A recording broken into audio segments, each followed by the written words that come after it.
Hi ಎಲ್ರಿಗೂ ನಮಸ್ಕಾರ and welcome to ಖಡಕ್ ಸಿನಿಮಾ.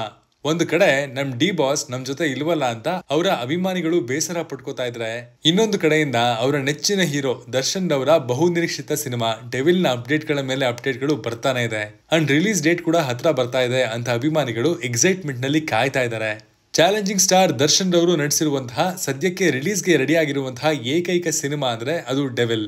ಯಾರು ಬೇಜಾರು ಮಾಡ್ಕೋಬಾರ್ದು ಅಂತ ದರ್ಶನ್ ರವರು ಜೈಲಿನ ಒಳಕ್ಕೆ ಹೋಗೋದಕ್ಕಿಂತ ಮುಂಚೆನೆ ಅವರ ಪತ್ನಿಯಾಗಿರುವಂತಹ ವಿಜಯಲಕ್ಷ್ಮಿ ಅವರು ಡೆವಿಲ್ ಸಿನಿಮಾದ ಪ್ರತಿಯೊಂದು ಪ್ರಮೋಷನಲ್ ಆಕ್ಟಿವಿಟಿಗಳನ್ನ ನಾನ್ ಹ್ಯಾಂಡಲ್ ಮಾಡ್ತೀನಿ ಅಂತ ಅಧಿಕೃತವಾಗಿ ಹೇಳ್ಕೊಂಡಿದ್ರು. ಸಿನಿಮಾ ಡಿಸೆಂಬರ್ 12ಕ್ಕೆ ರಿಲೀಸ್ ಆಗ್ತಾ ಇದೆ. ಅದಾಗ್ಲೇ ಕನ್ನಡದ 2 ಬಿಗ್ ಸಿನಿಮಾಗಳು ಅಕ್ಕಪಕ್ಕದಲ್ಲಿ ರಿಲೀಸ್ ಆಗ್ತಾ ಇದೆ. ಬಟ್ ಕಾಟೇರ ಸಿನಿಮಾ 2023ರ ವರ್ಷದ ಎಂಡ್ನಲ್ಲಿ ರಿಲೀಸ್ ಆಗಿ ಸಖತ್ ಸಕ್ಸಸ್ ಕಂಡಿತ್ತು. ಅದೇ ಫಾರ್ಮುಲಾನ ಅಂಡ್ ಟೈಮಿಂಗ್ ಅನ್ನ ಡೆವಿಲ್ ಸಿನಿಮಾ ರಿಲೀಸ್ ಅಲ್ಲೂ ನಾವು ನೋಡಬಹುದಾಗಿದೆ. ತುಂಬಾನೇ ಟೈಮ್ ಆಗೋಯ್ತು. ಆಲ್ಮೋಸ್ಟ್ 2 ವರ್ಷ ದರ್ಶನ್ ಅವರನ್ನ ತೆರೆ ಮೇಲೆ ಕಂಡು. ಅದರಲ್ಲೂ ಸ್ಪೆಷಲ್ ಆಗಿ ಹೇಳೋದಾದ್ರೆ ಚಾಲೆಂಜಿಂಗ್ ಸ್ಟಾರ್ ದರ್ಶನ್ ಅವರು ಹಾಗೂ ಸಿನಿಮಾದ ನಿರ್ದೇಶಕ ಆಗಿರುವಂತಹ ಪ್ರಕಾಶ್ ವೀರ್ ಅವರು ಇಬ್ರು ಒಳ್ಳೆಯ ಸ್ನೇಹಿತರು. ಈ ಹಿಂದೆ ಇವರು ಒಟ್ಟಾಗಿ ತಾರಕ್ ಸಿನಿಮಾವನ್ನ ಮಾಡಿದ್ರು. ದರ್ಶನ್ ಅವರನ್ನ ಆ ಪಾತ್ರದಲ್ಲಿ ಪ್ರಕಾಶ್ ವೀರ್ ಸಖತ್ ಕ್ಲಾಸಿ ಆಗಿ ತೋರಿಸುವಂತಹ ಪ್ರಯತ್ನ ಪಟ್ಟಿದ್ರು. ಆ ಸಿನಿಮಾಗೆ ಮಿಕ್ಸ್ಡ್ ರೆಸ್ಪಾನ್ಸ್ ಕೂಡ ಸಿಕ್ಕಿತ್ತು. ಈಗ ಡೆವಿಲ್ ಸಿನಿಮಾದಲ್ಲಿ ಕೂಡ ಅದೇ ಕ್ಲೀನ್ ಅಂಡ್ ಕ್ಲಿಯರ್ ಲುಕ್ ನ ಕ್ಯಾರಿ ಮಾಡ್ತಾ ಇದ್ದಾರೆ. ಆದ್ರೆ ಅದೇ ಲುಕ್ ನಲ್ಲಿ ಪ್ರಕಾಶ್ ವೀರ್ ಈ ಬಾರಿ ಮಾಸ್ ಕ್ಯಾರೆಕ್ಟರ್ ನ ಪ್ರೆಸೆಂಟ್ ಮಾಡೋದಕ್ಕೆ ಹೊರಟಿದ್ದಾರೆ. ಸಿನಿಮಾದ ಬಗ್ಗೆ ಲೀಕ್ ಆಗಿರುವಂತಹ ಮಾಹಿತಿಗಳೆಲ್ಲವೂ ಕೂಡ ಈ ಸಿನಿಮಾ ಪಕ್ಕಾ ನೆಕ್ಸ್ಟ್ ಲೆವೆಲ್ ಮಾಸ್ ಹಾಗೂ ಥ್ರಿಲ್ಲಿಂಗ್ ಎಲಿಮೆಂಟ್ಸ್ ಗಳನ್ನ ಹೊಂದಿದೆ ಅನ್ನುವಂತಹ ಸಿಗ್ನಲ್ ಅನ್ನ ದೊಡ್ಡದಾಗಿ ಕೊಟ್ಟಿದೆ. ತುಂಬಾ ಟೈಮಿಂದ ದರ್ಶನ್ ಅವರ ಸಿನಿಮಾಗೆ ಕಾಯ್ತಾ ಇರುವಂತಹ ಅವರ ಅಭಿಮಾನಿಗಳಿಗೆ ಕಾಟೇರ ಆದ್ಮೇಲೆ ಒಂದು ಪರ್ಫೆಕ್ಟ್ ವಾಚ್ ನ ಕೊಡಬೇಕು ಅಂತ ಪ್ರಕಾಶ್ ಅಂಡ್ ಟೀಮ್ ರೆಡಿ ಆಗಿದೆ. ಇನ್ನು ಸಿನಿಮಾದ ಸಾಂಗ್ ಗಳು ಕೂಡ ಡಿಫರೆಂಟ್ ಆಗಿದೆ.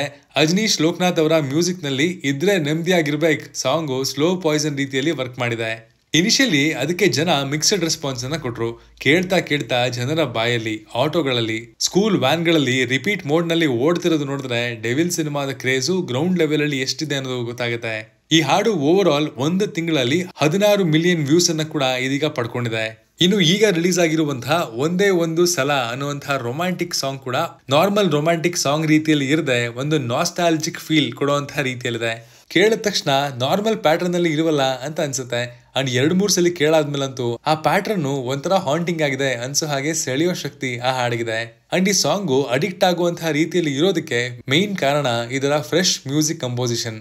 ಈ ಸಾಂಗ್ ನಲ್ಲಿ ದರ್ಶನ್ ಅವರು ಇನ್ನಷ್ಟು ಸ್ಲಿಮ್ ಆಗಿರೋದು ಹಾಡನ್ನ ನೋಡೋದಕ್ಕೆ ಮತ್ತೊಂದು ಎನರ್ಜಿ ಅಂತಾನೆ ಹೇಳ್ಬೋದು. 15 ವರ್ಷದ ಹಿಂದೆ ಇದ್ದ ದಾಸನನ್ನ ಮತ್ತೆ ಈ ಸಾಂಗ್ ಮೂಲಕ ನೋಡೋ ಹಾಗಾಗಿದೆ. ಅದೇ ಖುಷಿ.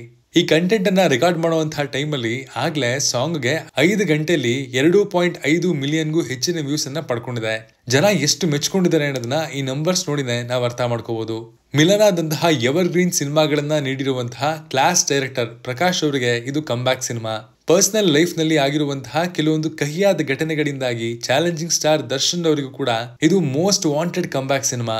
ಸಾಕಷ್ಟು ಕಂಬ್ಯಾಕ್ ಗಳ ಕಹಾನಿಯನ್ನ ಹೊತ್ಕೊಂಡು ಸಿನಿಮಾ ಡಿಸೆಂಬರ್ 12ಕ್ಕೆ ಯಾವ ರೀತಿಯಲ್ಲಿ 100 ಪರದೆಗಳ ಮೇಲೆ ತನ್ನನ್ನ ತಾನು ಬ್ಯಾಕ್ ಮಾಡುತ್ತೆ ಅನ್ನೋದನ್ನ ಕಾದ್ ನೋಡ್ಬೇಕಾಗಿದೆ.